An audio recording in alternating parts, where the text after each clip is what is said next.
What's up, YouTube? It's that boy Matt chilling 420. My bad on the delay. Uh, got pretty worn out trying to do this challenge, a block a field goal and return it. There's a whole bunch of information out there on how to block a field goal, but most of the time, whenever I would block it, that my players would just fall on it. And so I had to go through every type of blocking the field goal you could think of, as far as going to goal line, 3-3-5, all gaps, linebacker gaps or whatever. I mean, I tried everything. Well, it took me probably about total probably like 20 tries. No more than 20.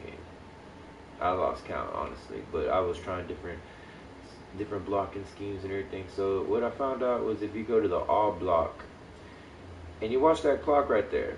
Now that clock is not necessarily going to be whenever they're going to snap the ball, but I did notice that it's pretty consistent on which time it's going to kick versus the clock. Sometimes it was at 2, sometimes it was at 0, so a couple times it went to 29, and I was just like trying to really time it with that clock, and the guy counted the guy head every time he lifted his head up. I mean, I did everything. I'm so frustrated. I'm still frustrated, and I just beat the challenge. I just want to show you how to do it real quick.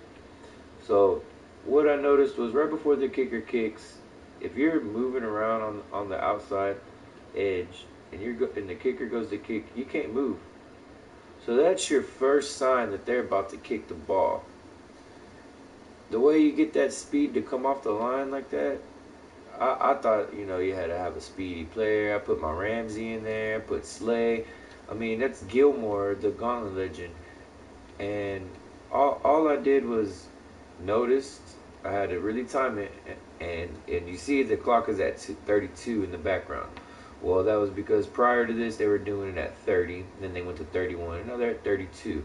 And I guess the computer was realizing, I don't know how, that I was trying to time them with the clock, so they tried to throw me off.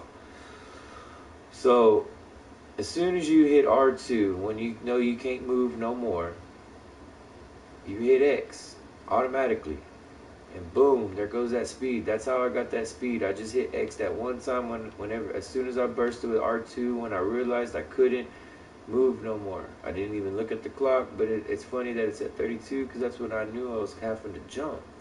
And because that's when I just let them sit there and kick it on me. And I came through off the edge. See, I got a couple blocks with doing it a couple other ways, but they were seeming to fall on it because of I guess the cover or whatever. I don't know, but it's supposed to be all block. And I get the block, and you see how the other guy comes right behind me. See how he broke through right there. There you go. And he takes it to the house, and that was it. And I was honestly contemplating, how do I show everybody that I just did this right before I got knocked in the end zone? And I was like, I wish I better scored. Like, I was just still frustrated, flustered. That's how you do it, Soto. That's how you do it, Dave. Check it out. In reverse. I'm still I can't wait till you guys try to do this challenge because it is hard. I really don't wish it on nobody, but y'all were laughing at me, and I got it done. So, appreciate y'all. Peace.